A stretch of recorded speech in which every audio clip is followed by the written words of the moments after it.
Hello, everybody. Every time I just want to have like a normal night, maybe get some cleaning done, maybe watch a little anime, play some video games, people send me shit. They're like, Argent, you gotta cover this. You gotta deal with you gotta cover this because it's a big deal. It's the breaking news.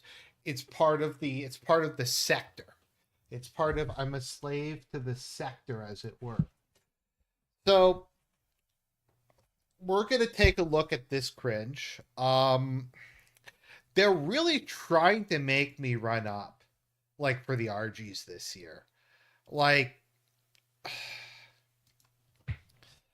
this is probably gonna go on like the cringe and the worst take and like a bunch of other stuff. Like, I don't know. This is gonna be rough. So we'll get to it in just a minute. Let me just share the video on my Discord and social media. And then we will get into it. For those of you who aren't aware, the USBC is the United States Bishop Conference, so this comes from the Catholic Church in America.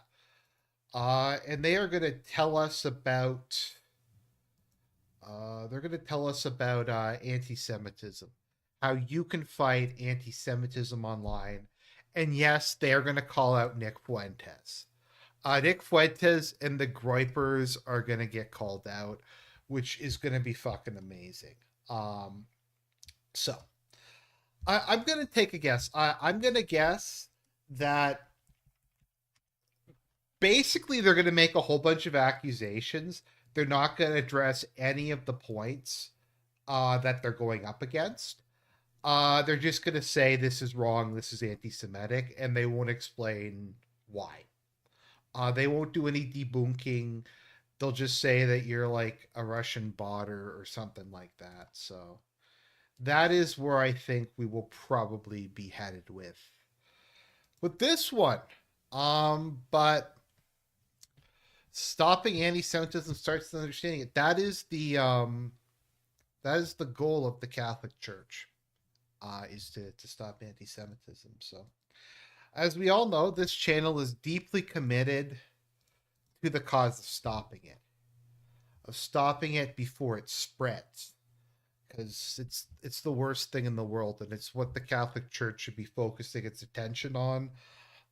It is priority number one. It's priority number one. So let's take a look. Let's see how this goes. Yes, and yes, Nick Fuentes does actually get named in this. So some people were asking me if like Fuentes was excommunicated or something, but we're gonna use my screen reader. I'm sorry, I'm just not reading like a 60-page document. So this is Translate Hate, the Catholic Edition. Stopping anti-Semitism starts with understanding it. And this comes from United States Conference of Catholic Bishops and the American Jewish Committee. Now, some people might say that being able to force I believe that that the Catholic Church is the largest denomination in America.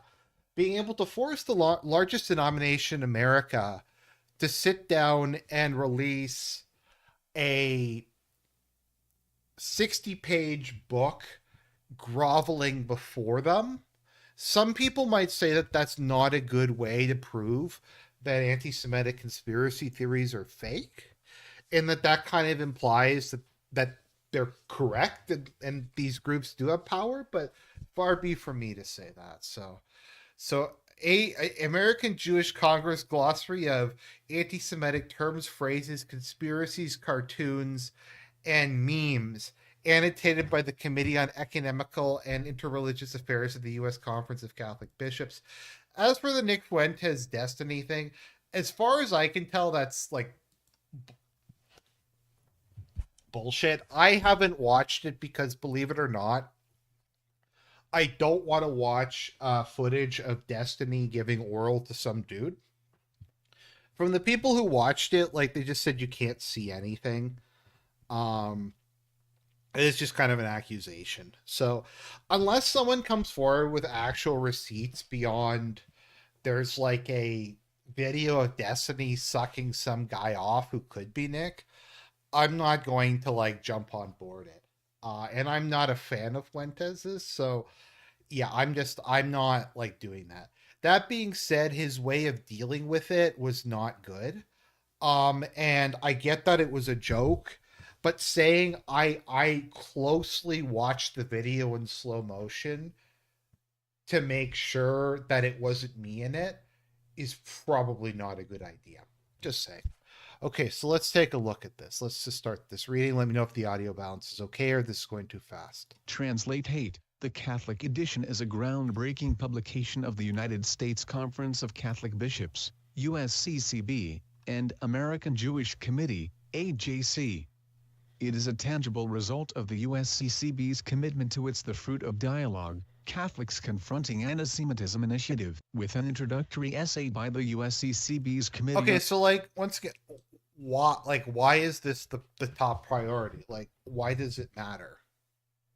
I don't know. It just does for some reason. Committee on Ecumenical and Interreligious Affairs Chairman, the Most Reverend Joseph C. Bambara, and Catholic Teaching Commentary on entries of the latest iteration of AJC's renowned Translate Hate. This publication opens a new horizon for Catholic-Jewish relations and wider cooperation in combating anti-Semitism.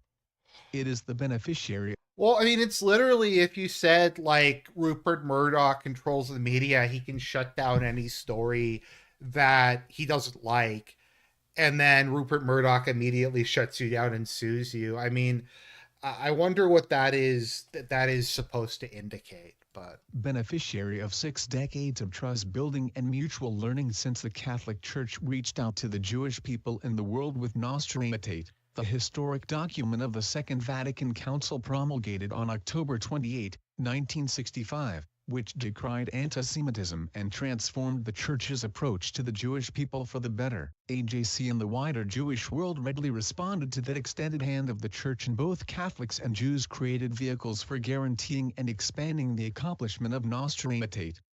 This Catholic edition of Translate Hate.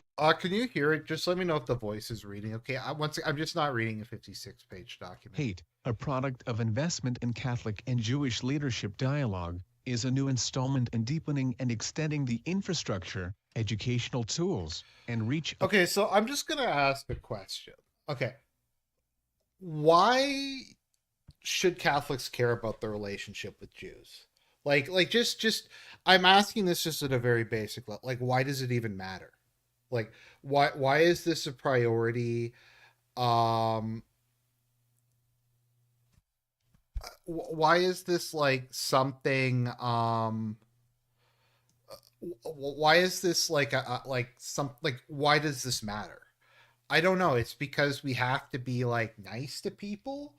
I don't know if they've read like how Jesus reacts to people who are pushing bad stuff, but yeah. Reach of Catholic-Jewish relations. It could not come at a more needed time when we are Fuentes gets condemned in this document, but this is not like doctrinally binding or anything. Experiencing the most dramatic rise in anti-Semitic acts since the Holocaust, including notably in the United States. During this challenging time, we are thankful for USCCB leadership in confronting anti-Semitism as a threat not only to the Jewish people but also to civilized society more broadly. We see this as the first step of a multi-layered program. Like the original Translate Hate, this Catholic... Once again, did they... Okay, I could be wrong. I don't really follow the Catholic Bishops' Conference. Did they issue like a document like this about post-birth abortion? Catholic edition will be flexible and updated with more Catholic commentaries, even as the glossary list of anti-Semitic terms expands.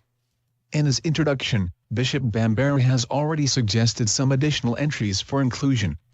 The true test of this publication will be in its implementation as an educational text for Catholics, Jews, and others who want to be equipped with the tools needed to combat anti-Semitism.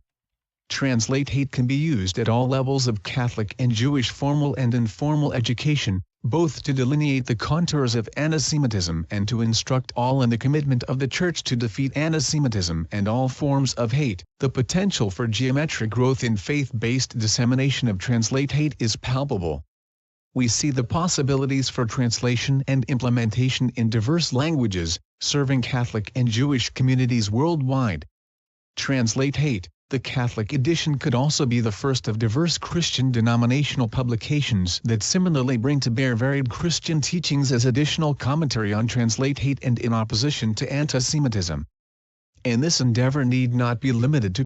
This is the priority. We have to get Christians together, not to oppose abortion, not to try to save the Christians in Syria who are getting exterminated as we or who are getting wiped out as we speak. Those things aren't a priority. This is a priority. This is the priority that we have to stop the hate. As we inaugurate this new edition of Translate Hate, we are grateful for the friendships we have built with our colleagues at the USCCB who have honored AJC and the Jewish people with this partnership. As Catholics and Jews, we are jointly motivated to combat anti-Semitism and all forms of hate by our shared belief in human beings as created B'Tselem Elohim, in the image of God, Genesis 1:27.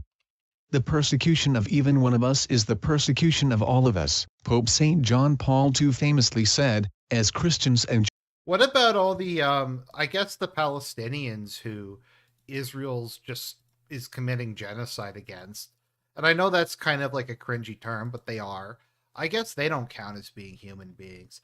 Let me just take a look at now. Is this very Christian? Let's just take a look at this. Is this very Christian? According to the BBC,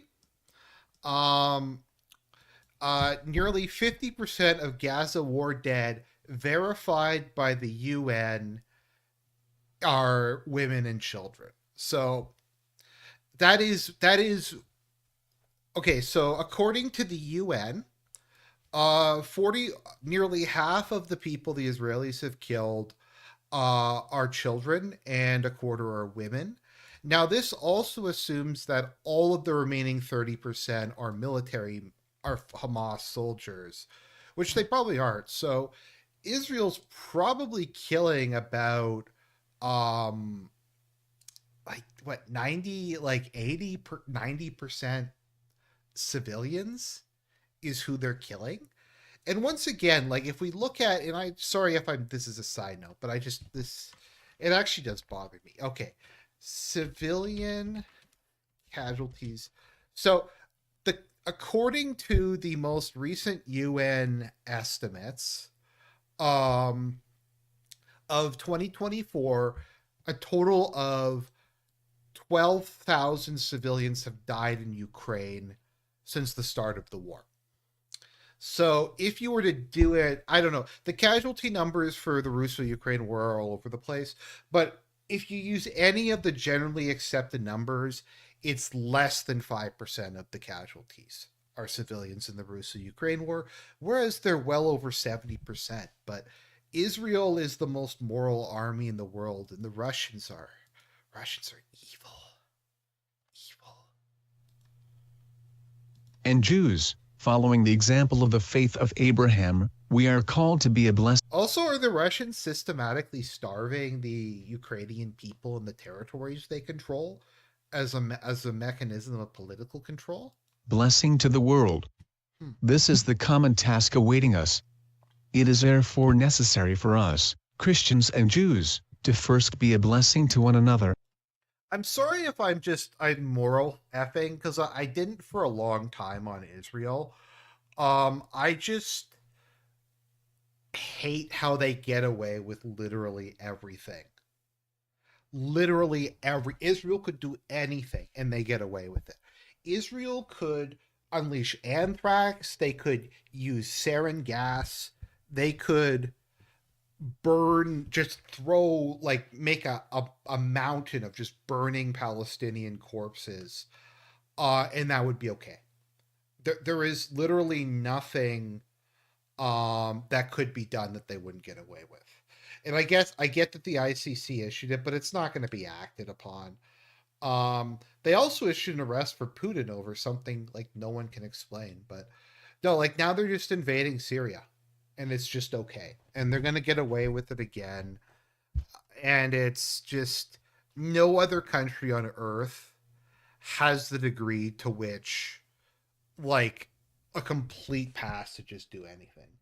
Like I think for me, the turning point for me in this whole war is when they blew up the Iranian embassy, and people were like, "Oh, it's base that they blew up." Like, no, that's one of the most basic principles of civilization is you don't attack diplomatic missions. That's like don't shoot the messenger is like one of the single oldest, like that's the fundamental principle of diplomacy. Anyways, I'm sorry, I'm rambling on. We will get to translate hate. Here we go. About translate hate, anti-Semitism is the hatred of Jews. But it is not only a hatred, and manifests itself in many different ways. It includes medieval blood libel claims rooted in Christianity and present-day conspiracy theories about Jewish control of the world economy. It encompasses Holocaust denial and distortion and virulent anti-Israel. Like also immediately after Assad left, Israel just started just started blowing up like ammunition dumps and stuff in Syria. And that's okay. It's okay to just like randomly attack a country you're not actively at war. Maybe they are at war with Syria. I don't know what the legal fiction is, but all I have to say is I never want to hear anyone complain about Israel being attacked by anyone again. I never want to hear that, because play stupid games, win stupid prizes. Anti-Israel animus. It can exist in places where Jews are prominent and visible, and in places where Jews themselves. Well, I guess it's like anti-Semitic for me saying that it's evil that the vast majority of people they're killing in Gaza are civilians. And once again, I mean, you can say it's like me moral F slurring. You can say it's me being like faking outrage or something like that. And I get that it's a war, and I get that Hamas was probably in retrospect really stupid for starting it, but that doesn't justify it. Like that doesn't make it good. And when once again, when Russia is doing something far less deliberate, like that's not purely about punishing the civilian population, they are labeled as like the new Hitler. But according to these guys, me having an issue, they have an issue with me complaining about the number of women and children there. Also, what is up with this women and children thing? I thought that like women were equal to men. I never get what, like they always bring it up, but I thought that women and men were equal. Themselves are entirely absent. It may be present in physical encounters at work or on the street or in the virtual world of the internet and social media. But in order to combat anti-Semitism, we must first understand it. And that means we must. 9 in 10 American Jews believe that anti-Semitism is a problem in the United States today, with an increasing number saying it is a very serious problem. More than 8 in 10 believe it has increased in the past 5 years. Their concerns align with FBI data which show increased levels of anti-Semitism in the U.S. However, 30% of U.S. adults have not heard the term anti-Semitism or have heard the term but do not know what it means. Okay, those are two very distinct things. Because the term is very ill-defined and it can mean literally anything. It's like if somebody was to say, Argent, do you know what racism means? And it's just like, well, I mean, it doesn't really, other than just hating white people, it doesn't really have a definition. So like anti-Semitism doesn't, it's something that's anti-Jew, but yeah. Once again, though, there's just a total lack of stuff. Why is it that people are mad at Jews? It's not even anything to do with like it isn't even really due to finance or cultural Marxism or any of that stuff. It's literally because Israel is carpet bombing places. Means. Translate hate was created to explain anti-Semitism. This glossary aims to improve media literacy on anti-Semitism. No fucking way did they use media literacy. They literally used the term media literacy unironically. Okay. Anti-Semitism and hate, especially in the digital realm. It offers a comprehensive list of terms and expressions that I'm sure we'll get some Pope splainers at some point. It'll be like, oh, this is actually based, Argent, because it's not technically defined doctrine. that will help you recognize anti-Semitism when you see it. The good news is 9 in 10 Americans agree that. Okay, we're just gonna take a peek. Okay, press 1 if you think they're gonna have a source for this poll. Press 2 if you don't think that there is gonna be a source for this poll.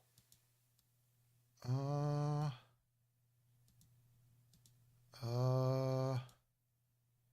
I don't see a source. It's the source is Troust M. Brow. There's no link. There's no source. You just have to, or maybe there is. Let's see here. Okay. Maybe it's on the side.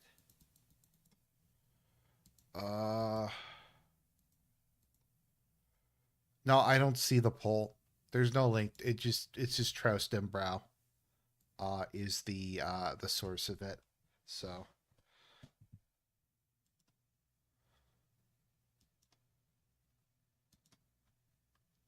okay. So there's no poll. Why would you need to cite this? Like, once again, I'm sorry if this is me being like anal or picky. I'm just really tired of this, and right-wing media does this too. These specific like factual claims where there's no source. Because a while back, APAC posted some poll in which they said like, oh, 80% of Americans think this. And I went in and read it, and it was dog shit. Like, there was spelling errors. Like, they just lied in parts. The questions were horribly written, and stuff like that. So, but there's no source. Okay, blood libel. A UNWRA teacher in Jordan posted this cartoon on Facebook showing a Jewish person cutting up and eating a Palestinian child while drinking his blood. Okay, let's see here. Figure B1 and UNRW. Blood libel noun / bled lt bell / perpetuated accusation that Jews have murdered non-Jews, such as Christian children, in order to use their blood in rituals. YIT's anti-Semitic. The blood libel charge, also known as the ritual murder charge, has falsely accused Jews of killing and using the blood of Christians for ritual purposes since the Middle Ages. Blood libels were commonly spread before the Jewish holiday of Passover, outrageously asserting that Jews used the blood of Christian children as an ingredient in ritual breads, an association linked to the ancient accusation that Jews are to blame for the death of Jesus. Well, I mean, aren't they? Like, shouldn't they view that as like their greatest accomplishment, killing the guy who pretended to be their Messiah? See deicide. In more contemporary times, blood libel charges evolved into Wait a minute, we have deicide? There's literally a quote in here called deicide? Into a widespread blame of Jews for unconnected murders and other horrific crimes, including the modern rumors of organ harvesting in Israel and Jews, or Zionists, eating Palestinian children and drinking their blood. See Figure B1, as one of the longest standing forms of anti-Semitism. Okay, why is it crazy to think that the Israelis are harvesting organs in Palestine? I mean, I don't. Why is that like an insane theory that they're taking organs from dead people in wars? That seems plausible. I don't even know if that's that immoral thing to do, I guess. I mean, if you have a bunch of bodies around, then I mean you might as well use the organs to do stuff like that. Don't they do that in Eastern Europe? Don't they do that in China? Like, isn't that a fairly common thing? I don't know. Anti-Semitism, blood libels have led to horrific violence, destruction, persecution, and massacres of Jewish people and communities, before, during, and beyond the Nazi propaganda that used it to demonize Jews. Despite its utter falsehood and its disavowal by Jews, the Roman Catholic Church, and other non-religious authorities, blood libel remains an influential myth in the 21st century. Catholic commentary AJC. Okay, so apparently this is historically been condemned. Okay, we'll move on. Cabal. Cabal noun / Kebil / a small, powerful group that seeks to establish control. When it's anti-Semitic, Jews have long been accused of being part of a secret group that controls the economic and political world order. The term Cabal originates from the word Kabbalah, the Jewish mystical interpretation of the Hebrew Bible. It's sinister. Is that true? Let me look that up. Does it actually come from Kabbalah? Okay, it does come from Kabbalah. Okay, it does actually. All right.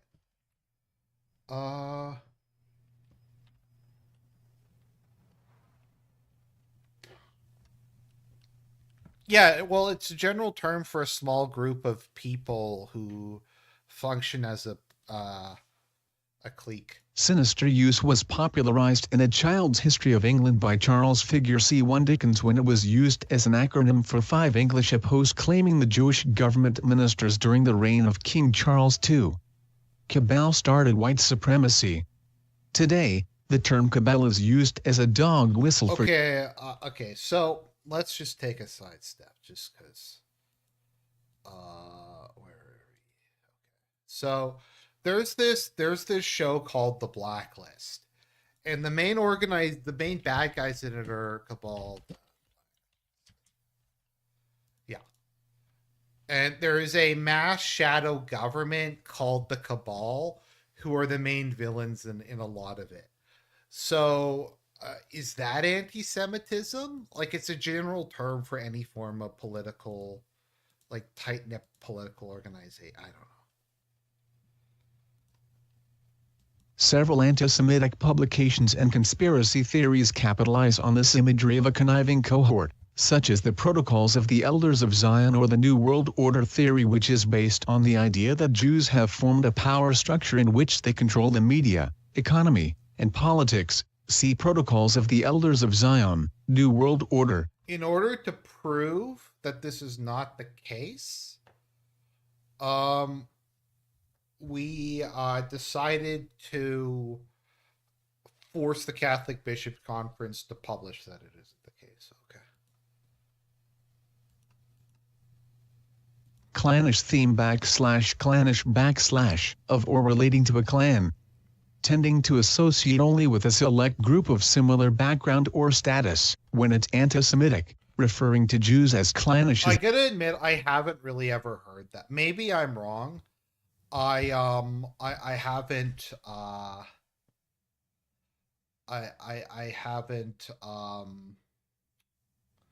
really heard the term clannish.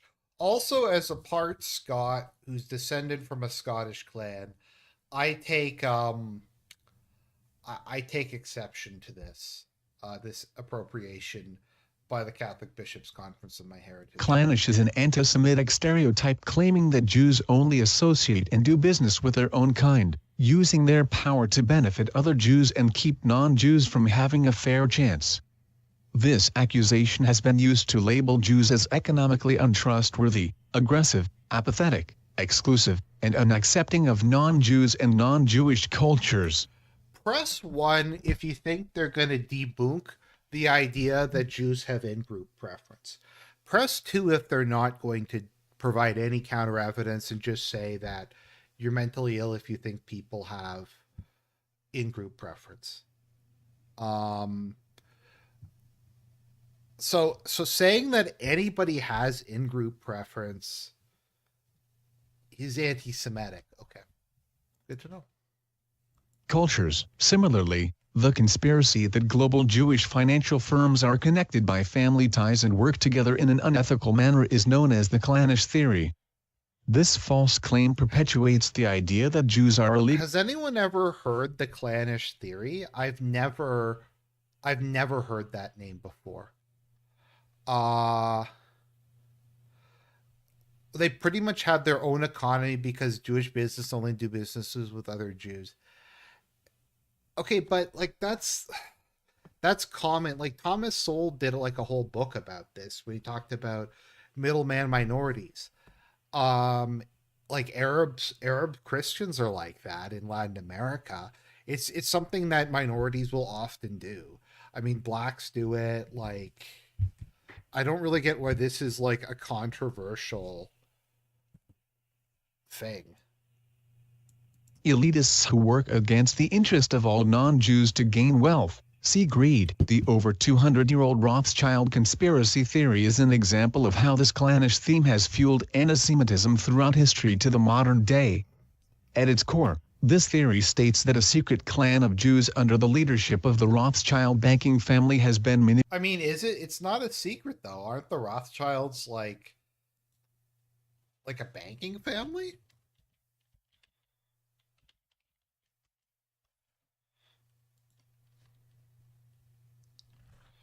Like, I mean,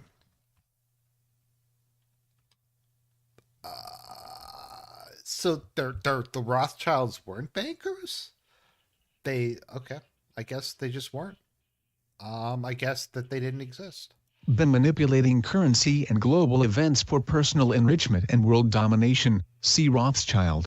No, but isn't that known? Like, didn't what's his name? Didn't the head of the House of Rothschild do a false rumor after the Battle of Waterloo that Napoleon won in order to sink the British market for war bonds? And then they went and bought it all up and basically gained control of the British economy over it. I might not be explaining it very well, but isn't that kind of isn't that just known? When it's anti-Semitic, from medieval times until the present day, conspiracy theories have spread anti-Semitic beliefs that blame Jews for the world's worst tragedies. Jews were accused of poisoning wells in 14th century Europe, causing the Black Death, and in 21st century America, they were charged with being the hidden hand responsible for the 9/11 terrorist attacks. See poisoning the well. With the onset of COVID-19, Jews were accused of both spreading the virus and profiteering off of the vaccine. Anti-Semitism. Well, I mean, they're saying that that's like a contradiction. I mean, it's okay. So here's the thing, guys. Here's the thing, guys. If you want people to not believe anti-Semitic conspiracy theories, maybe you shouldn't do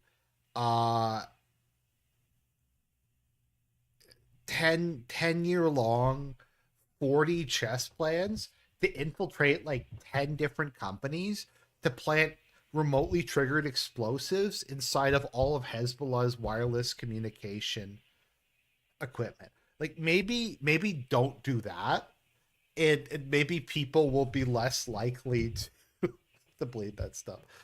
Like, to be fair, I don't believe a lot of these things. It's kind of one of those cases where the stuff the Mossad does is so insane, like, and so over the top. It really, I don't know. Anti-Semitism, like all conspiracy theories, is irrational in nature, unable to be explained by logic or sound reasoning. In his 1986 book Anti-Semitism in the Contemporary World, Michael Curtis describes how no other group aside from Jews has been blamed simultaneously for opposing phenomena, being an insular yet cosmopolitan group, for being capitalists and behind communist revolutions. I mean, haven't white people also been blamed for those things? Revolutions. For being subhuman but also a chosen people. To conspiracists, conspiracy theories are self-sealing, meaning any attempt to dispel the theory with logic will serve as evidence to the conspiracist of the theory's existence. So we're just not going to provide any evidence because, yeah. Many conspiracy theories are rooted in the anti-Semitic myth that Jews are the hidden hand, plotting to take over and control the world. See control, puppet master. These conspiracies of control and manipulation were spread through the fictitious publication The Protocols of the Elders of Zion and are still present today. Isn't that confirmed to have been a forgery by the Okrana? Didn't the Russian secret police actually um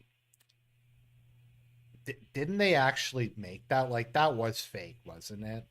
Although I someone told me that in the Far East, like the Chinese and Japanese study it as like as a manual. Other conspiracies allege Jews are behind their own hate crimes, such as the false flag theories, and even go as far as to say the Holocaust was a hoax created by Jews to gain sympathy. See Holocaust denial distortion, Holohoax. Okay, so here's another thing. The USS Liberty was a like there are people who deny the USS Liberty was a false flag. Like once again, I think a lot of conspiracy theories are wrong, and I think people will see things under like will just see things where there isn't anything. But I mean, we'll see if they address the USS Liberty in this. When it's anti-Semitic, false reports that claim Jews control the media, banks, and governments are part of a long-standing conspiracy of secret Jewish power. This anti-Semitic trope is rooted in the discredited public. So does that mean if you say like the CEO, I guess if no, I guess what they're saying is pointing it out is evil. You weren't allowed to say Google dancing Israelis. Okay, anti-Semitic conspiracy theory. Okay, so dancing Israelis is, according to this, an anti-Semitic conspiracy theory. I mean, wasn't that an actual thing? Like, I don't think there was really necessarily widespread celebration in Israel, but there was a video of dancing Israelis. Uh so like the thing is they aren't even trying to debunk it. They could say like, oh well, there was a video, but it was just like one group of people and that doesn't reflect the general opinion of Israeli society. But they don't even like say that or provide like a reasonable explanation. It's just gaslighting. It's just you're insane if you think that that happened. The trope of Jewish control has been personified as an octopus, a spider, serpent, or snake, amongst other creatures in both historic and contemporary times. See creatures. For example, imagery from 1938 includes an octopus depicted with Jewish features or the Star of David atop the globe, digging its claws into societies around the world. See figure C4. It reflects the claim that Jews are a global power intent on inflicting their influence and harm. In a New York Times 2019 cartoon, the depiction of Israeli Prime Minister Benjamin Netanyahu as a dog leading former U.S. President Donald Trump portrays Netanyahu as controlling Trump. See figure C6. While Jews have been and continue to be vilified as inferior, Jews today are also well.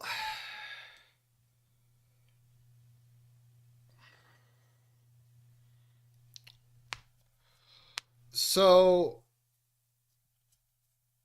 okay, so once again, like part of the thing with this that I've noticed is they're taking common things that are used in politics or used in like pop like culture and pretending they're purely anti-Semitic. Like the whole octopus thing has been widely used in all kinds of political contexts, going back to like the 19th century or something like that. Like there's one with Japan, there's one with Russia. I've seen some with Britain. Here we go, the English octopus. Uh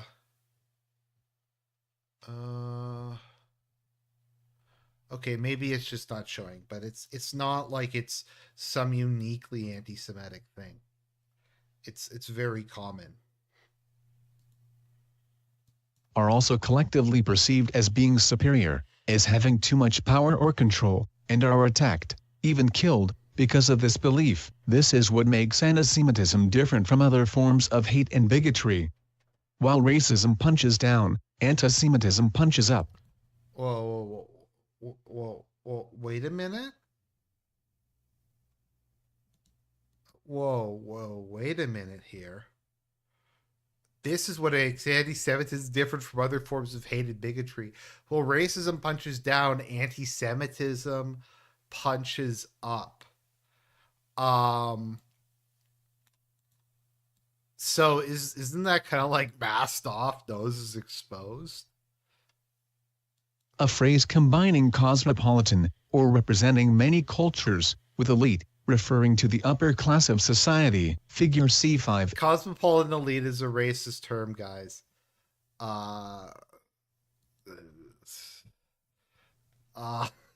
You think they just sneaked that in? Whoa, that was When it's anti-Semitic, cosmopolitan and elite are terms that have separately incited anti-Semites across the political spectrum. Based on stereotypes of Jewish wealth and insularity, Jews have been accused of being part of an elite class for centuries. In the Soviet Union under Joseph Stalin, for instance, Jews were charged with being rootless cosmopolitans and fell victim to Stalin's anti-cosmopolitan campaign where they were arrested and tortured. Today, cosmopolitan elite is a code word used by the far right to... That's kind of because those were the only people Stalin killed. He didn't kill a whole bunch of Ukrainians, he just killed Jews. To accuse Jews and liberals of controlling America and or being disloyal and unpatriotic by favoring internationalism over isolationism. See dual loyalty. Another term, coastal elite, while not referencing a global group, is used by right-wing and populist groups to describe liberal, highly educated individuals living in the Northeast United States or in major cities, which is where American Jews mostly reside. Okay, so let's take a look at this fucking like conspiracy theory here. Okay, so coastal elite is a term used to refer to wealthy upper class liberals who all go to the same colleges, who share a common insular culture on the coasts. So because Jews live there, that means it's code for anti-Semitism.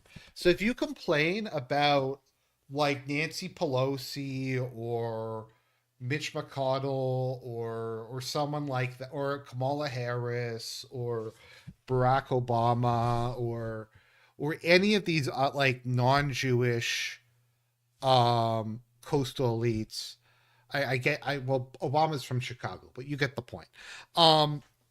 That is actually you're being anti-Semitic. You can't criticize. You can't criticize the coastal. You can't. So we're going beyond. Now we're going into you can't criticize areas of the United States where Jews live. Is that like the new thing now? I mean, Xenon makes a good point. I mean, if Jews live in Russia, then you can't criticize Russia.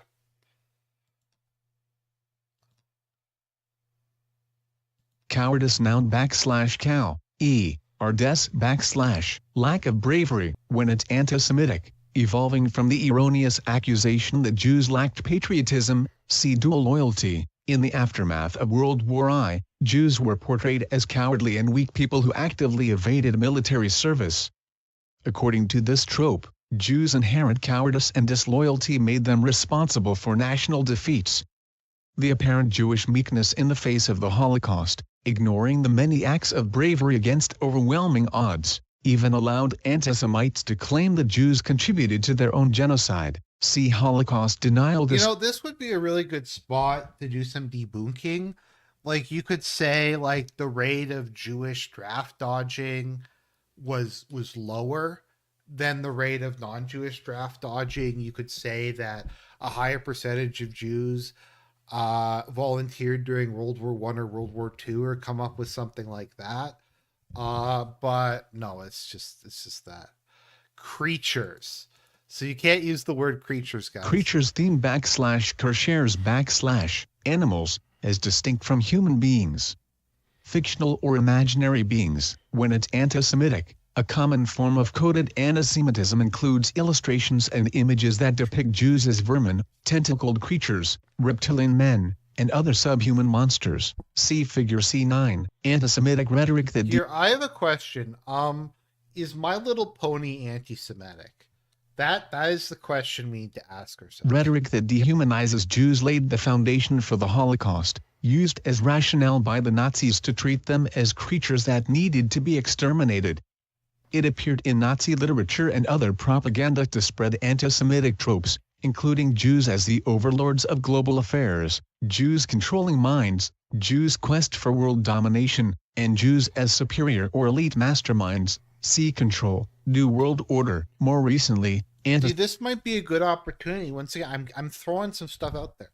Maybe you could point out that like Jews are underrepresented at universities and politics and legal professions and stuff like that, and you could show that these claims are factually incorrect. Recently, anti-Semites such as Nation of Islam, NOI, leader Louis Farrakhan have referred to Jews as termites, likening them to unwanted pests who multiply rapidly, take over, and destroy everything they touch. See Figure C10. Catholic commentary is described, referring to others in terms such as vermin, tentacled creatures, reptilian men, and other subhuman monsters is to be rejected.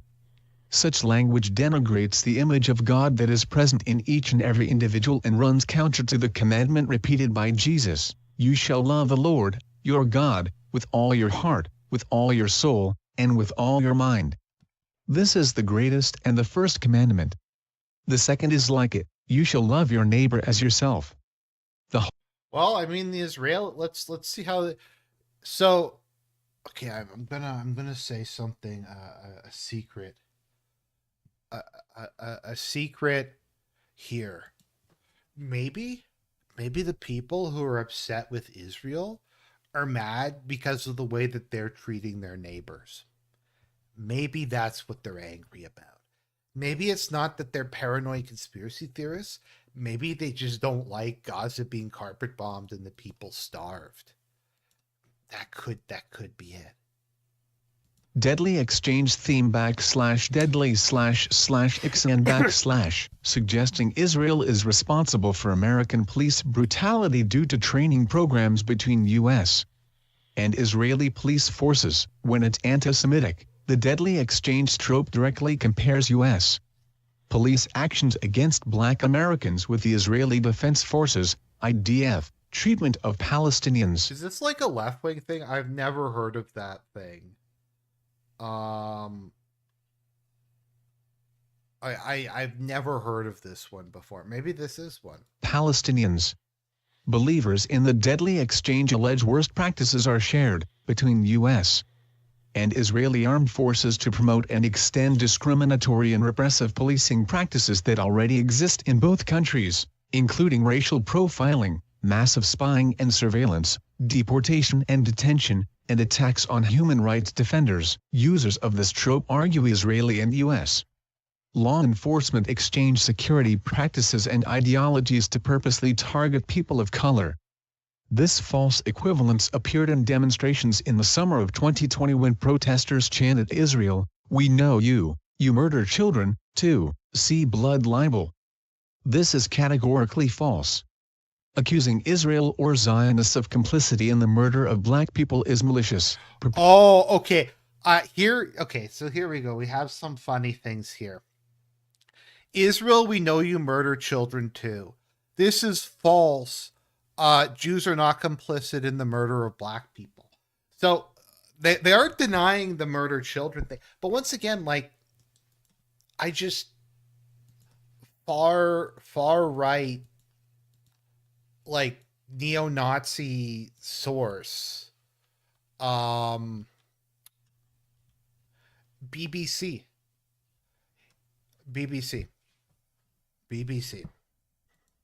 Hardly like Richard Spencer.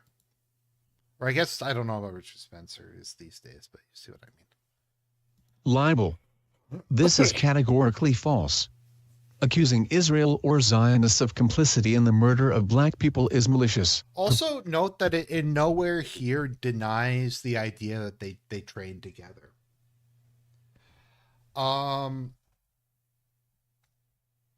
So this might be a good spot to point out, to debunk this, to fact check this, and say that the American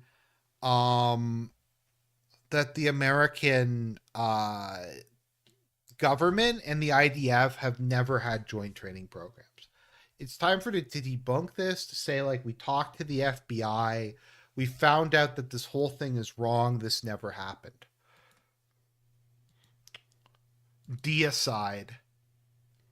Deicide noun /DA said / the killing of a god. When it's anti-Semitic, deicide is the charge that Jews bear eternal responsibility for the death of Jesus Christ. This claim is based on a misguided interpretation of Matthew 27:24-25, His blood be on us, and on our children, also known as the blood curse. This verse, 25, has led to more Jewish suffering than any other passage in the Christian Bible. The source of anti-Semitism among Christians was only refuted by the Catholic Church in 1965, with Nostra Aetate, the landmark document that rejected collective Jewish responsibility for this crime. Protestant churches have also repudiated the deicide charge. Nevertheless, some churches today continue to teach that Jews killed Jesus. While this preaching may not be intended to cause harm, anti-Semites use the deicide charge to justify their anti-Jewish hatred. Additionally, the same wrongful accusation and imagery connected with Jews as Christ killers has been recycled in the Middle East, often in the form of Jesus representing Palestinians who are crucified by the Israeli Defense Forces or the Israeli government. See figures D2 and D3. Catholic commentary. This trope is a classic anti-Jewish. Well, I mean, is it anti-Semitic, or is it, I mean, isn't the image of Christ like just used as the general idea of an innocent person being killed? Like, isn't that, it's a colloquialism that's used in all kinds of different cases. Sometimes it's relative to Jews, but it's a very common comparison to make whenever an innocent person is being punished or killed, is to compare them to Christ on the cross. Anti-Jewish charge leveled against the Jewish people for nearly 17 centuries. They have been labeled as Christ killers and suffered persecution under that name. The allegation stems from an early Christian misreading of the Gospels to blame all Jews for the death of Jesus. The danger: rejected or cursed. As the Church confesses, Christ freely suffered his passion and death out of love, because of the sins of all, so that all might be saved. Since the Catholic Church teaches that Jesus' passion is uniquely salvific, the crucifixion should only be invoked with a sense of reverence and gratitude for God's redeeming work in Christ. Okay, so people in the chat, so they're saying like it was a good thing what the Romans did to him, like that. Like, I understand, like, but isn't part of why it was salvation because they so cruelly treated a man who had committed no sin, a man who was God made flesh, in that he chose to suffer this horrific punishment, chose to suffer this, like, horrific punishment, on behalf of humanity, and take all the sins up until themselves. So dual loyalty noun /D. Why? Dual loyalty to two separate interests that potentially conflict with each other, leading to a conflict of interest. When it's anti-Semitic, dual loyalty is a bigoted trope used to cast Jews as the other. For example, it becomes anti-Semitic when an American Jew's connection to Israel is scrutinized to the point of questioning his or her trustworthiness or loyalty to the United States. See figure D4. Dual loyalty accusations also occur on U.S. college campuses when Jewish students are asked to denounce the actions of the Israeli government in order to participate in progressive activities, by accusing Jews of being disloyal citizens. I mean, once again, none of this is uniquely related to Jews. Like, dual loyalty is very old. I mean, isn't America in part like founded on the idea that Catholics had dual loyalty, and that they were like a fifth column who just did whatever the Pope told them to do?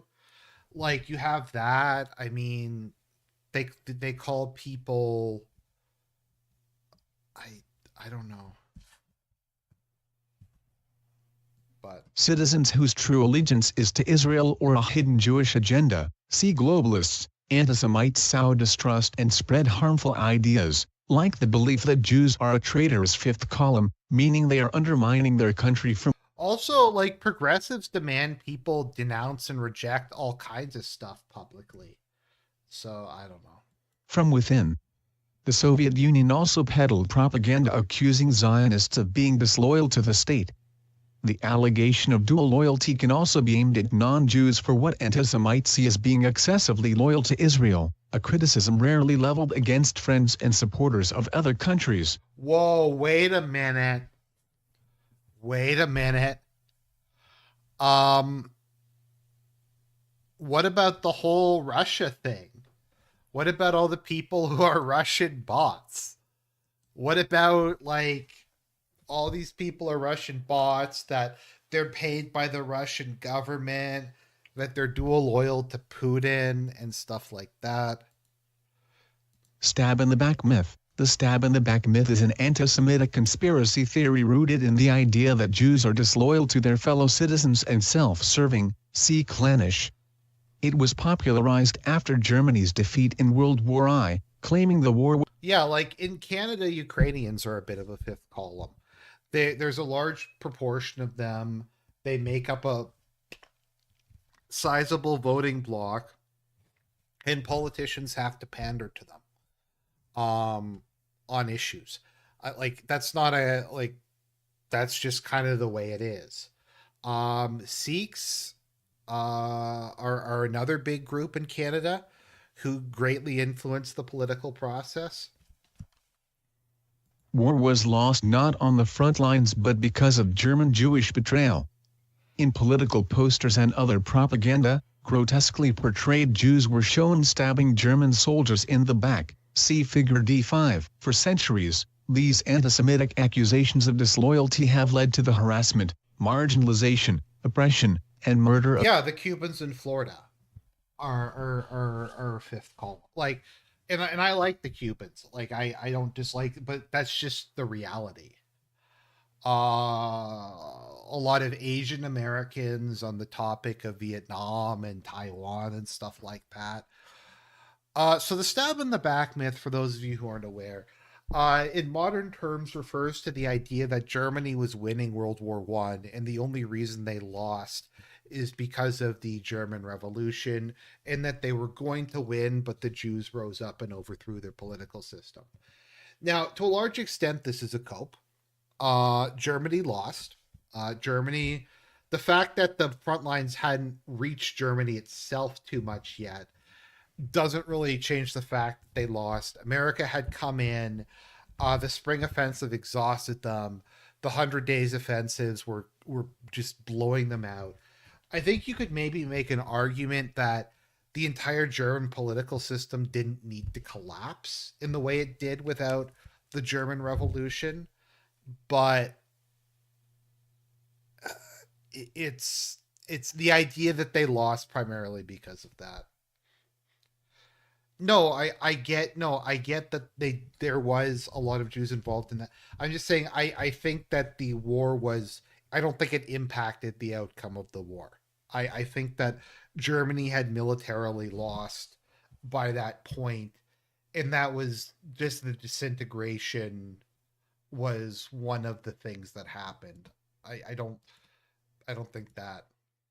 Echo symbol \E, an anti-Semitic symbol used to highlight the names of Jewish individuals or organizations owned by Jews. YIT's anti-Semitic. The echo is part of the coded anti-Semitism that occurs online, see Figure E1. Used by anti-Semites, neo-Nazis, and white nationalists, the triple parentheses are applied to Jewish names or topics to identify, mock, and harass Jews in a way that is difficult to find in search engines, yet hiding in plain sight. While it originated on an anti-Semitic blog, the echo went mainstream with the creation of a now-removed Chrome extension, called Coincidence Detector, that placed 3 sets of parentheses around the names of Jewish individuals, of which there were over 8,000 listed. This symbol has opened yet another avenue for Jews to be targeted with anti-Semitic messages and even death threats. But it's also given some Twitter users a chance to fight back by placing parentheses around their names in an act of solidarity spearheaded by journalist Yair Rosenberg. Palestine will be free. Figure F1A poster from the Popular Front for the Liberation of Palestine terrorist group. From the river to the sea now / from the river to the sea / a phrase that can be used to call for the elimination of the State of Israel and or ethnic cleansing of Jews living there, to be replaced with Palestinian control over the entire territory from the Jordan River to the Mediterranean Sea. When it's anti-Semitic, the phrase from the river to the sea refers to the territory between the Jordan River and the Mediterranean Sea.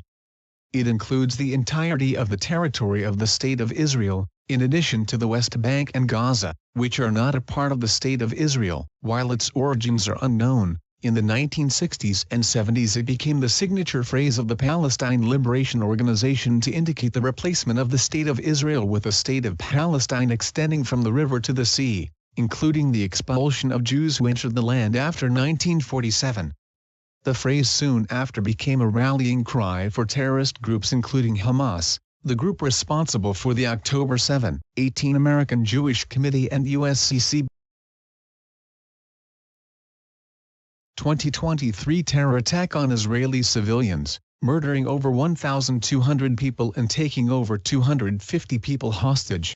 Isn't there some like Israeli equivalent to that? The phrase from the river to the sea, Palestine will be free, has become prevalent in public discourse, including online and on social media, particularly since the Hamas-led attacks against Israel on October 7, 2023, and in the context of protests opposing Israel's responding military operation in Gaza. Oh, the responding military. Yeah, I don't know. I feel like they're morally saying it's okay. When the phrase is used with the harmful intent of implying the erasure of the State of Israel, ethnic cleansing of Jews from the land, or simply as harassment of Jews in any other part of the world, it is anti-Semitic. Indicators of anti-Semitic usage.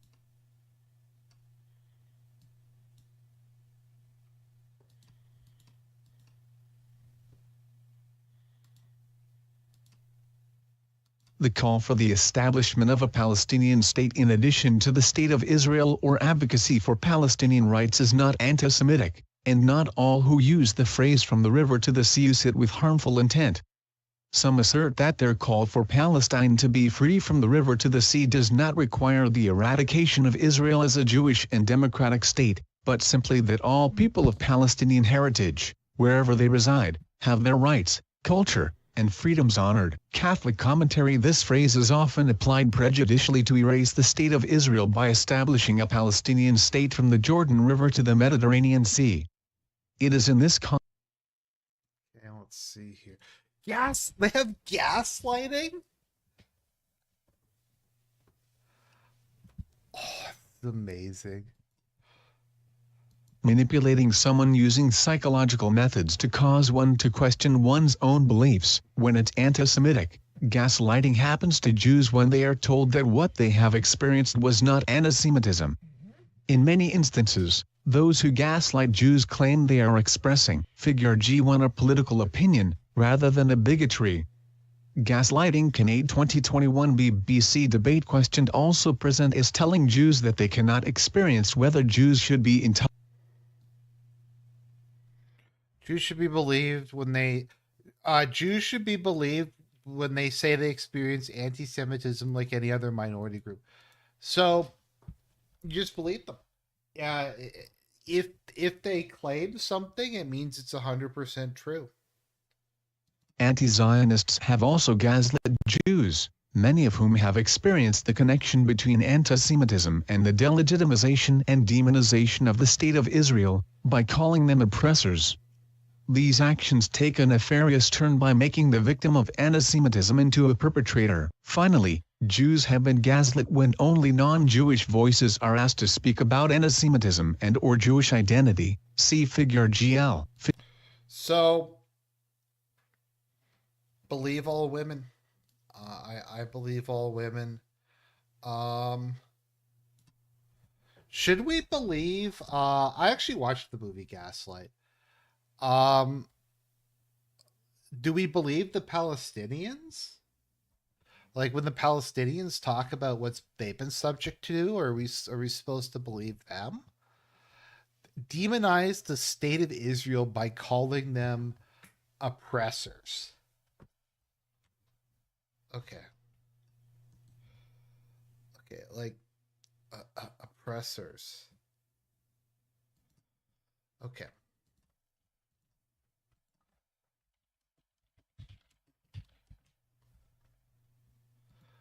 Okay, does this look like a free territory? I think those does this look like a free territory to you? Does this look like a territory that has not been completely partitioned and carved up?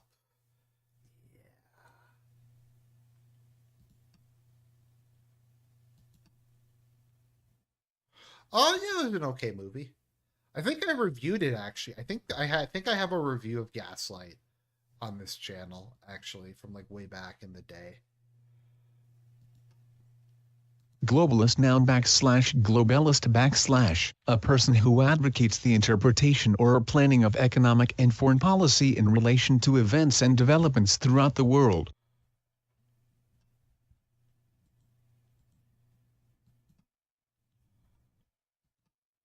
Wow. I did this 7 years ago. It's been a long time.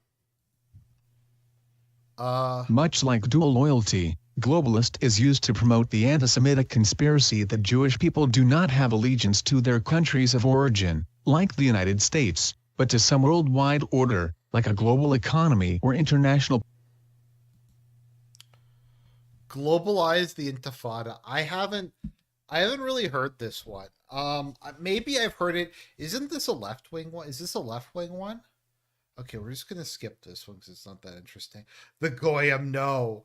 Oh, they have the Goyim no. The Goyim no mem / Tehom no / a catchphrase used to impersonate and mock Jews and the anti-Semitic conspiracy theories connected to them. YIT's anti-Semitic, the Goyim no, sometimes followed by shut it down, is a popular anti-Semitic meme based on conspiracy theories of manipulative Jews with plans of world domination and in control of the media, economy, and governments. See control, typically paired with offensive images of a stereotypical Jew talking on a phone or holding a shocked expression. See figure G4. This meme is widely used by white supremacists and other anti-Semites, on sites like 4chan and 8kun, formerly 8chan, to mock a panicked Jew whose secret plot or manipulations have been revealed by non-Jewish people, or Goyim. While Goyim is a term used by some Jews to refer to non-Jews, anti-Semites and white supremacists have weaponized the word to mock and accuse Jews of promoting a prejudiced support for their own clan. As it spread online, the Goyim no also made its way offline through an anti-Semitic song parody by the same name, as well as the phrase appearing on signs during the Unite the Right rally in Charlottesville. Are we still talking about Unite the Right? Like, is that still a thing in the year of our Lord 2024? We're still talking about it? Fuck. Great Replacement Conspiracy Theory / Great Replacement / a conspiracy theory rooted in the belief that the white race is under threat of extinction at the hands of Jews and other minorities.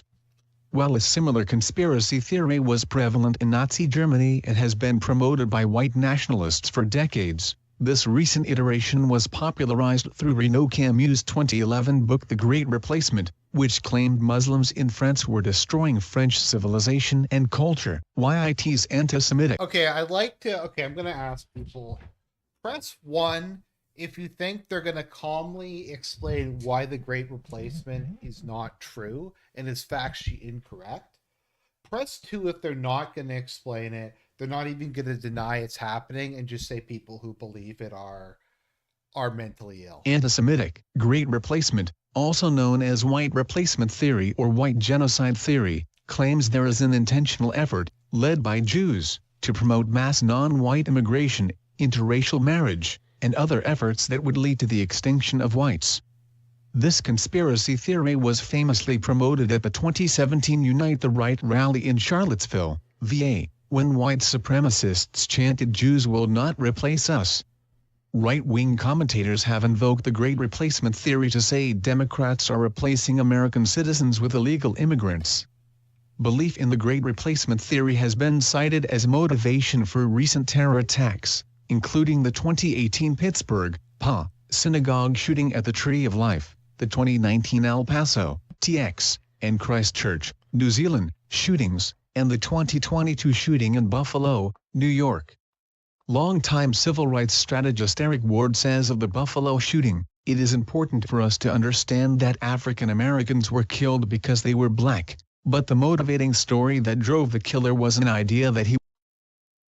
So they don't deny it. They don't disprove it. Greed theme / greed / a selfish and excessive desire for more of something. So is the only counter argument I've ever seen against the Great Replacement is it is objectively happening, but it's not deliberately to wipe out white people. That is the only counter argument I have ever actually seen. Is that yes, it's happening, but it's not deliberate. Something, such as money, then is needed when it's anti-Semitic, as a foundation for the most constant anti-Semitic falsehoods. The association of Jews with greed has fueled anti-Semitism. Okay, let's move on. Okay, Holocaust. Okay, we're just gonna skip Holocaust denial. Hollow hoax. We're just gonna skip it. I don't want to talk about the Holocaust. What? The Illuminati? Huh? Illuminati noun / I, Lumalnati / groups or persons claiming special religious enlightenment. When it's anti-Semitic, historically, the Order of the Illuminati refers to a secret society founded in Bavaria by Adam Weishaupt in the late 18th century to advocate for secularism. However, during the interwar period of the 20th century, fascist propaganda claimed the Illuminati were a subversive element which served Jewish elites who were behind global capitalism and Soviet communism, see Jewish capitalist, Jewish communist, and were plotting to create a new world order, see New World Order. This conspiratorial stance on the Illuminati, as well as its related conspiracy theory of Freemason controlling Jews, are built on classic anti-Semitic themes, including the notion of Jewish control over the world, the meddling by Jews in global politics. I don't know, like, to be honest, I generally see the Illuminati in the concept of like a goy elite, like of like, you know, Anglos and stuff like that. I don't really think it has a Jewish connotation. It's if anything, I feel like it's the non-Jewish equivalent of Zog. YIT's anti-Semitic figure J1A post from Rick Wiles is popularized by far-right conspiracist Rick Wiles, the term UTRU News indicating. Okay, let's see. Jew down? Jewish agents. Is that like a Shabbos goy? Jewish capitalist. Jewish capitalist noun / Jewish capitalist / a person who supports the principles of capitalism, an economic and political system based on private or corporate ownership of production and profits as opposed to public or state ownership. When it's anti-Semitic, Jews have been accused of puppeteering the world economy for centuries, having been associated with money since the Middle Ages when commerce, trade, and other financial industries were the only professions Jews were allowed to have. As capitalism replaced other traditional forms of commerce, the association of Jews with money remained. See greed. Okay, we're just gonna like Jewish features, Jewish figures. What? Okay. Jewish lightning? I've never heard that one before. Yes, I it might have been. The Jewish lobby. Okay, let's see. When it's anti-Semitic, lobbying groups by definition use their money to support specific causes. Individual Jewish groups use money through contributions, including campaign contributions, to draw support for various missions and causes, as do tens of thousands of other American lobbies and interest groups. There is no one Jewish lobby that speaks for the Jewish community. While some people use Jewish lobby and Israel lobby interchangeably and have no anti-Semitic figure. Wait a minute. Wait. There's no lobby that speaks for the Jewish community. Isn't that what this entire thing is? Isn't this the American Jewish Committee or whatever? Who's speaking for the Jewish committee by making this? Like, isn't this the product of the Jewish lobby? Okay. But this is literally made by the Jewish lobby. Jewish power. YIT's anti-Semitic. For centuries, Jews collectively faced religious discrimination in medieval Europe. They were ostracized as the other and blamed for why things went wrong. See Poisoning the Well. The publication of the Protocols of the Elders of Zion in the early... Does anyone actually still care about the Protocols? Like, what percentage of it is like far-right people who mention the Protocols of the Elders of Zion, and that it's just these guys who do? So I very rarely hear anyone mention it. Despite centuries of discrimination and overt hatred of Jews, culminating in their genocide during the Holocaust in which 2/3 of European Jews were murdered, Jews in America today have, on multiple occasions, been pushed into the racial binary of white, or in the role of oppressor, accused of having too much power or privilege. What makes anti-Semitism a unique form of prejudice is that Jews are discriminated against for being seen as both subhuman and too powerful. No, but that's how whites are discriminated against. Instead of assailing Jews for being inferior, conspiracy theories about Jews blame them for holding too much power. In this form of anti-Semitism, anti-Semites punch up instead of typical manifestations of bigotry, which punch down. Lastly, the belief in Jewish power.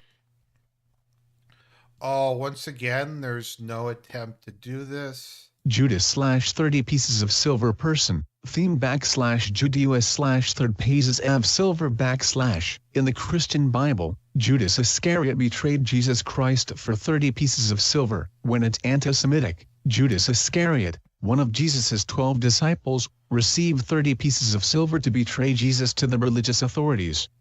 Although Jesus and all 12 disciples were Jews, the Western world, through art, Oh, fuck off. Fuck these cunts. You can't say Judas or 30 pieces. That's like the most common. That's a super common expression. It has no anti-Semitic connotations. 30 pieces of silver is any like case in which someone betrays a trusted friend for personal gain. Judas is just a term synonymous. Like, it's so gay. Art, literature, music, and tradition chose to depict Judas as the Jew who sold out his savior for money. Thus, the name Judas became synonymous with traitor, contributing to the persecution of Jewish communities for 2 millennia. This false and libelous narrative would feed into Hitler's propaganda and the Holocaust. Catholic commentary. The depiction of all Jews as Judas figures who betrayed Christ is another form of attributing collective guilt for the death of Jesus to the Jewish people as a whole. This is to be rejected. Okay, but these are two completely separate things. It's a common expression, and now they're saying it's in a certain place. Oh, Khazar, they have Khazarian. Khazars people /Khazar are people once existing as a nation in the Caucasus and southeastern Russia. When it's anti-Semitic, in the 6th century CE, the Khazars, an obscure warlike tribe in Turkestan, present-day Kazakhstan, fought for land that was ultimately overtaken by southern Russia and Ukraine. Despite the decline in population and territorial defeat, The Khazars continued to be mentioned throughout history, especially as one of the first groups to adopt Judaism. By the 8th or 9th century, anti-Semitic conspiracy theories. Given that the Khazars moved into and settled in Eastern Europe, anti-Semites pushed the conspiracy that Ashkenazi Jews, Jews descending from Eastern Europe, are not real Jews and are working to infiltrate other nations on their quest for world domination. See not the real Jews. The Khazar trope is also used to undermine the Jewish connection to Israel, and therefore Israel's right to exist, because it falsely says Jews originated from the northern Caucasus region and were part of the Turkic Empire, and not the land of Israel. See. Well, wait a minute. Didn't they just say here the Khazars moved and settled in Eastern Europe? What? I don't know. It's like when I call French people frogs. It's just like, so they moved. So there was a Jewish kingdom. They did move to Eastern Europe, but it's bad to say that. Okay, kosher tax. Kosher tax. Laughing Jew. YIT's anti-Semitic. The laughing Jew image has been used in modern history as a way to portray alleged Jewish cunning and deceit. Propaganda posters in Nazi Germany made use of the laughing Jew trope. You know what's funny? I thought the Khazar thing was like completely fake until I read this. I thought it was just like a troll, but now they're telling me they actually did settle in Eastern Europe. Trope. While Adolf Hitler often made reference to conniving Jews in his speeches, in modern times, right-wing politicians have reproposed the laughing Jew image, see figure L1, including through popular memes such as the smirking merchant, to insinuate Jewish leaders are scheming to create or support policies in their own best interest. See smirking merchant. Greed. This dangerous trope furthers conspiracies about Jews being insular, self-interested, and deceitful. See clannish. Conspiracy theory. When used to demonize well-known Jewish leaders, it can perpetuate Okay, we're gonna skip the Nazi symbols. No one can. Oh, or wait, what's considered? Okay, 1488, Hail Hitler. The 14 words, we must secure the existence of our people and a future for white children. That's really evil. Blood and soil, SS bolts. New World Order. New World Order conspiracy / newer, ELD order / Like, I get it that, I get it that, I just lost my train of thought there. The Happy Merchant is like a Jewish, but isn't that also just a thing for any supervillain? Like, does it come from the Jews or does it come from just the general conception of like the maniacal supervillain? / the conspiracy of a small group of powerful individuals working in secret to establish all-powerful control. When it's anti-Semitic, the New World Order conspiracy theory becomes anti-Semitic when it's followed by a. While this phrase has been used by many throughout history, today it is most commonly used by black supremacists claiming black people, not Jews, are the true chosen people of God. Black supremacy has roots in black chosenness, the belief that African Americans are the descendants of the 12 Hebrew tribes of Israel who settled across Africa after the destruction of the kingdom of Israel. Okay, I gotta have to give them credit for referencing the black Hebrew Israelites.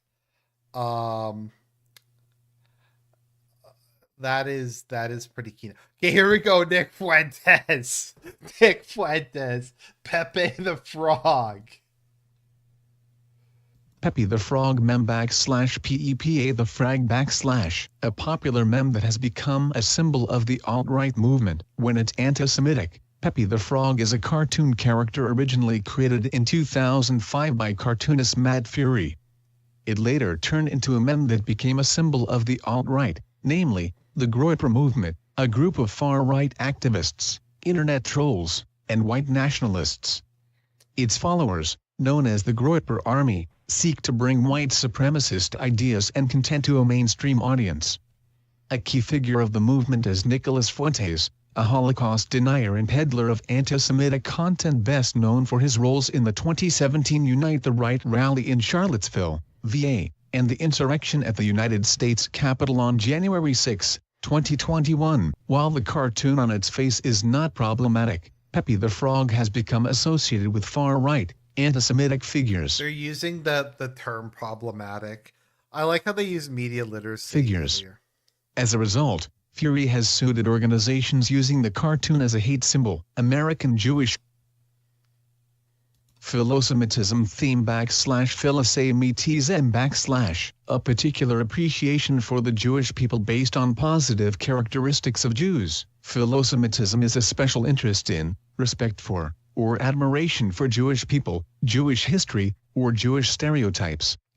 It is often used in a benign and positive way, and some may proudly declare themselves Philosemites in affirmation of their allyship with the Jewish. I don't know, but Philo something or other, like Philocynic, like, I don't know, that's used a lot for people who have like an affinity for a certain culture. Poisoning the well trope / poise, ning the well / a smear tactic in which an opponent introduces negative information about their adversaries in order to discredit them. The term derives from the ancient war tactic of poisoning an opponent's water to diminish his strength. When it's anti-Semitic, poisoning the well, an accusation rooted in the 14th century bubonic plague, blames Jews for purposefully spreading disease. As the Black Death spread across Europe, Jews, an image of Arab were accused of spreading the disease through public superimposed on the Israeli drinking. So you are allowed to use the term poison the well, which is once again an extremely common English Protocols idiom. of the Elders of Zion conspiracy / PR6T, Kolav the Elder of ZTN / a fraudulent document attributed to. Now, if I understand, I think Yiddish is literally just German. I believe that the Hebrew language, though, is reconstructed. So to my knowledge, it is similar to like ancient Hebrew. Attributed to the secret. Okay, we're puppet master. Myths of control portray Jews as secret puppet masters, ruling over others and manipulating the world's economies and governments. For centuries, Jews were. Okay, but puppet master, once again, like, these are all general terms that are they're just being applied in a specific context. Oh, QAnon! The Catholic Church is denouncing QAnon. Canon conspiracy / KIONN / a loosely organized, far-right network of people who believe the world is controlled by a satanic cabal of pedophiles and cannibals, made up of politicians, mostly Democrats, mainstream media, journalists, and Hollywood entertainers. This cabal is a. But isn't QAnon like philo-Semitic? Like, what? Isn't it mostly like right-wing boomers who like Israel? All I have to say is trust the plan, the earth is flat, patriots are in control. Accused of controlling a deep state government whose purpose is to undermine and attack former U.S. President Donald Trump and his supporters. Why? Once again, hasn't the like satanic, hasn't the pedophile thing kind of been factually proven? By the whole, what's his name? Wow, my brain is just. What was the name of the guy with the pedophile island? It's on the tip of my tongue. Epstein. Yeah, didn't Epstein kind of prove that there was a network of pedos? YIT's anti-Semitic conspiracy theories about Jewish elites, globalists, and bankers are part and parcel of the canon belief system, and George Soros and the Rothschilds are.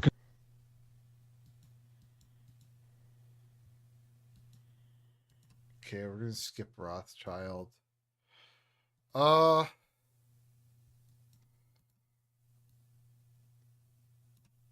don't know.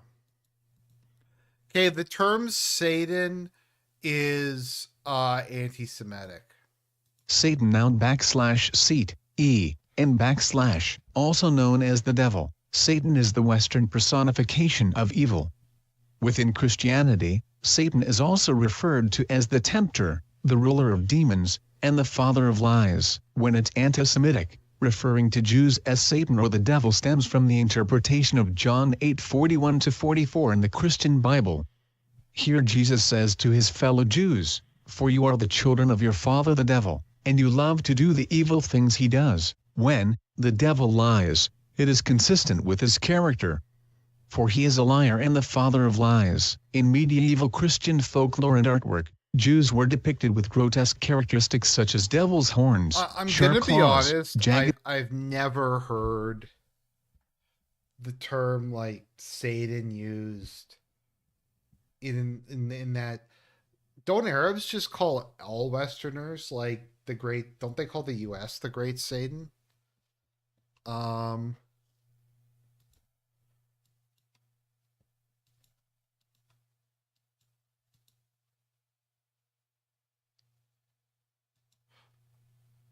In anti-Semitic rhetoric, Jews are often characterized as the synagogue, or assembly, of Satan, alluding to the Book of Revelation 2:9 and 3:9. There, the author alludes to congregations that supposedly subvert the moral order and continually promote societal ills. The New Testament reference to a synagogue of Satan is not read by the Catholic Church as a collective description of Jews, but only as a literary figure used in the structure of the argument in that very line of the Book of Revelation. The Catholic... What is that argument? We'll never know. The term scapegoat is apparently scapegoat theme / scap, God / one that bears the blame for others. When it's anti-Semitic, in the book of Leviticus in the Torah, the scapegoat was an actual goat upon which were conferred the collective sins of the entire Jewish people. The goat, translated from the Hebrew word azazel, meaning absolute removal, was then pushed off of a cliff as a symbol of the casting aside of wrongdoing. Anti-Semites have been using Jews as scapegoats for thousands of years, blaming them for deicide, the murder of Christ, and even the bubonic plague.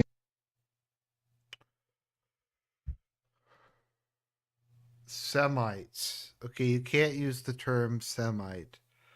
Okay, you aren't allowed to say that. All right. You can't say scapegoat. Settler colonist. Okay, let's look at this. Those who oppose the state of Israel as a Jewish state claim that Jews, or Zionists, see Zionist, have engaged in settler colonialism and ethnic cleansing by dispossessing the Palestinian population. These accusations are categorically false for many reasons. What? First, the term settler colonialism implies the intention to replace or even eliminate an indigenous people. Zionism does not fit this model since Jews themselves are also native and indigenous to the land of Israel. Historical and archaeological... Okay, but even if they were indigenous to the... Oh, okay, indigenous to the land of Israel. So the Palestinians aren't indigenous to there? Like, it would still be eliminating an indigenous person. And once again, are Europeans not indigenous to Europe? Archaeological evidence have proven a continuous Jewish presence in the land, dating back millennia. The ancient and continuous connection between Jewish people and the land of Israel is embedded throughout Jewish rituals and texts as well. Moreover, Zionists never had the goal of eliminating the Arab population living in the region. They accepted the 1947 United Nations Partition Plan, which divided British Mandatory Palestine into separate Jewish and Arab states. Well, I mean, they didn't accept the border. Like, to be fair, the Arabs attacked them and they conquered a bunch of territory during a war. But, like, Israel's borders are not the 1947 borders. It's irrelevant to even bring it up. States. Furthermore, unlike European settler colonialists who settled colonies to enrich their motherlands, and who maintained a connection to their home countries to which they could return if they so wished, Jews who came to mandatory Palestine had no motherland in Europe to enrich. Quite the opposite, they were escaping persecution in Europe and returning to the land of their ancestors, Israel. So they didn't enrich Europe? What? Yeah, didn't Irgun like this? Yeah. Huh. So they did. So is this like masked off noses? And Israel. stuff? While criticism of Israel's settlement policies in the West Bank can be a part of legitimate political discourse, it is a distortion of the truth and negation of the millennia-long connection Jews had with the land to call Israel a settler colonialist enterprise. It also disregards the fact that half of Israel's population comes from the Middle East and North Africa. It comes from North Africa. Israel's not in North Africa. Like it's like the population came from of Canada came from Guatemala. Like it's retarded. Like what? So because a Jew lived in Morocco, that means they have a right to move to Israel and displace the population there. Okay.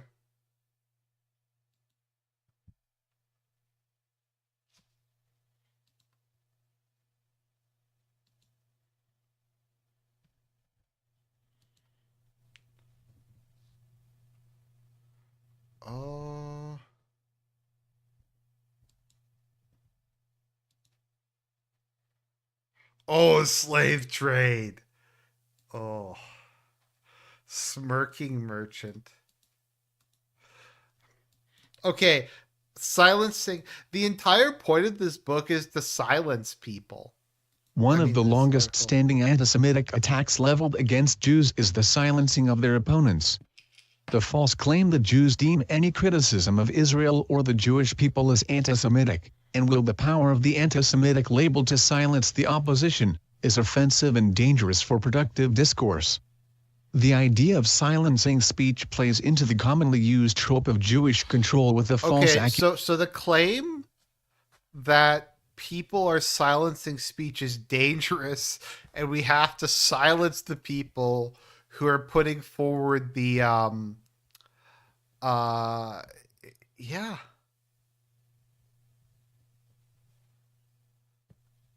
Another form of silencing of Jews happens when critics claim Jews are not a minority group, despite comprising just over 2% of the U.S. population, and 0.2% of the entire global population. It is yet another example of the nonsensical way in which Jews are both blamed for silencing their critics and accused of perpetrating hateful rhetoric by speaking out against them in order to gain sympathy. Catholic commentary. It must be remembered that criticism of any nation's specific policies, including those of the State of Israel, is the responsibility of all citizens, especially when moral issues are at stake. However, such criticism... So the idea that Jews... Once again, so let's just think about this for a moment. This Jewish organization pressured the governing body of the Catholic Church of the United States to publish this long document on the front page of their website telling Catholics what they're not allowed to say. And the term silencing is a conspiracy theory. Slavery, we're gonna skip the slave trade. I don't really care about it.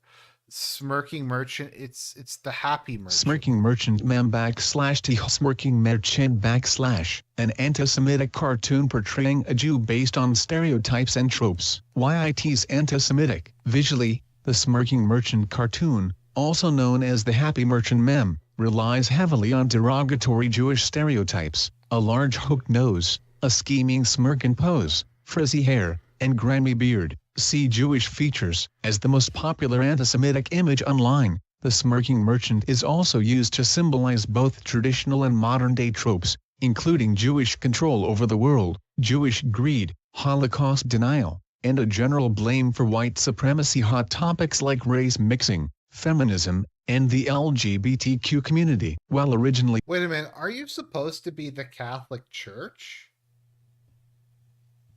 So they're saying people who are concerned with LGBTBBQ stuff are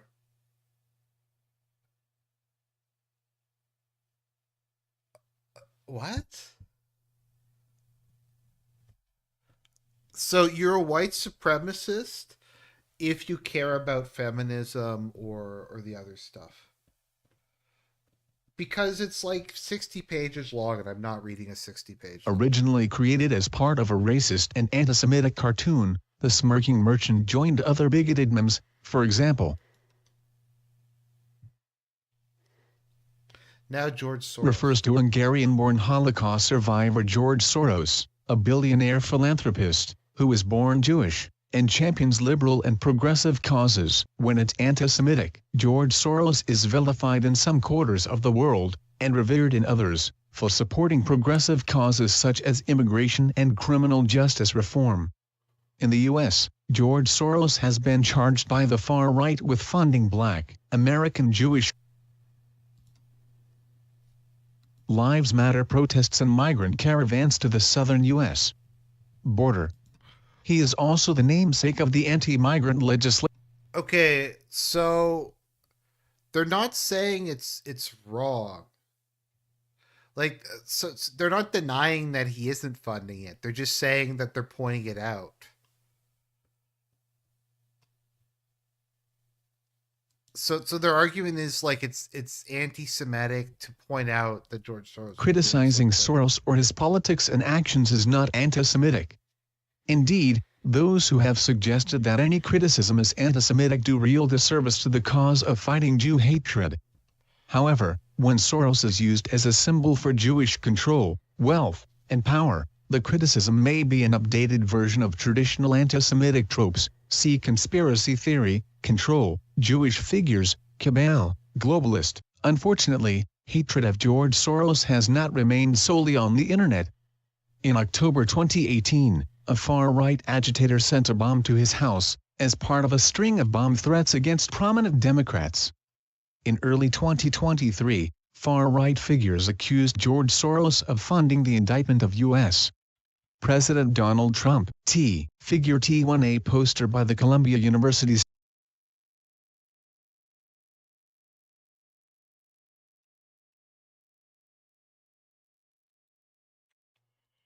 Okay, we're gonna skip tokening. Zionism. Okay, here we go. Zionism is racism theme / Zionism is racism / refers to United Nations, UN, Resolution 3379 in 1975, in which the General Assembly linked Zionism and the State of Israel to racism and racial discrimination. This was overturned in 1991, making it one of only 2 resolutions ever revoked by the UN. YIT's anti-Semitic. Prior to 1948, Zionism was an aspiration. Okay, let's skip ahead a bit. Criticizing specific Israeli government policies as discriminatory or racist is not anti-Semitic. However, saying Zionism is racism, a phrase which itself is a racist and religious distortion, conveys that the Jewish people, unlike all other people in the world, do not have a right to self-determination. The phrase also denigrates the Jewish state and belittles the diversity of Jewish life in Israel. Famed Soviet Nobel Peace Laureate Andrei Sakharov warned that this resolution would contribute to anti-Semitic tendencies in many countries by giving them the appearance of international legality, following the brutal Hamas attack on Israel in October 2020. So once again, are Jews a race or a religion or both? I don't know. It just goes back and forth. Okay, here we go. Zog. All right.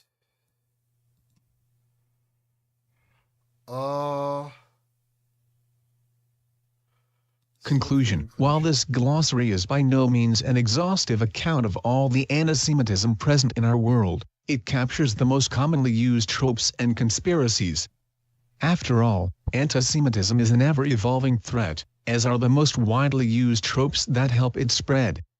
Anti-Semitism continues to pose a direct threat to democracy, democratic values, and human rights. It is a problem for Jews and, even more critically, for non-Jews to solve. On the final few pages, you will find critical resources to define anti-Semitism and learn how to report it.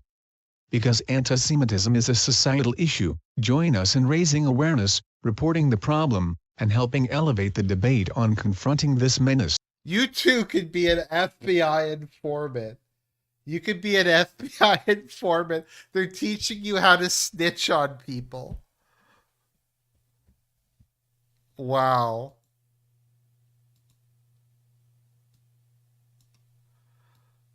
Let's see here. How to report hate. How to snitch. How to be a snitch. Talk to law enforcement. Report it to your police. Okay, so according to the Catholic Church, you are supposed to report anti-Semitism to the police. Is it okay? So if somebody uses the term Judas, if someone uses the term Satan or 30 pieces of silver, report that person to the police. So, yeah, talk to the Department of Justice, try to get teachers fired. So they're posting in this document how to dox people,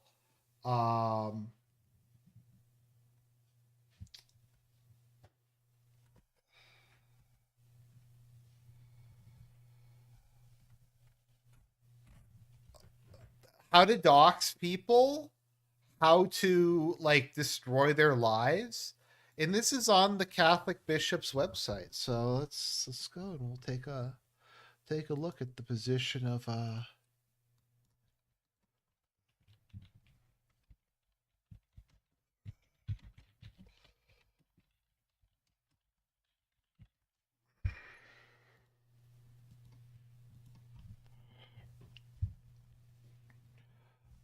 let's see. Do I have this?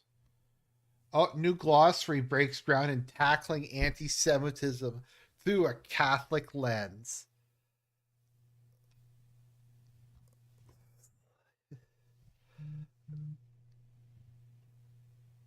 To empower our partners to stand up to anti-Jewish hate. Wait a minute. AJC is the global advocacy organization for the Jewish people. Didn't they just say earlier in this that didn't they just say earlier in this article that no organization speaks for the Jewish people? Hmm.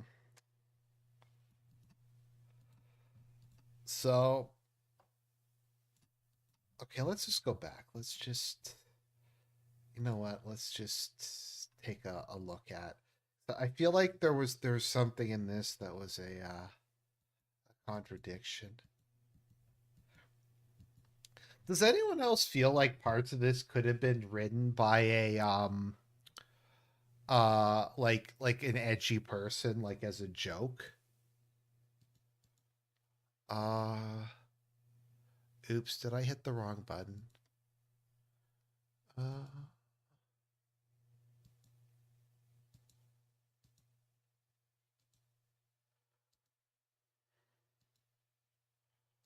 QAnon. PP the Frog. I'm just trying to find it.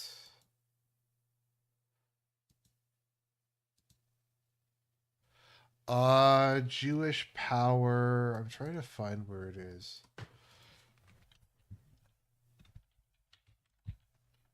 Jewish Lobby. There is no Jewish lobby that speaks for the Jewish community.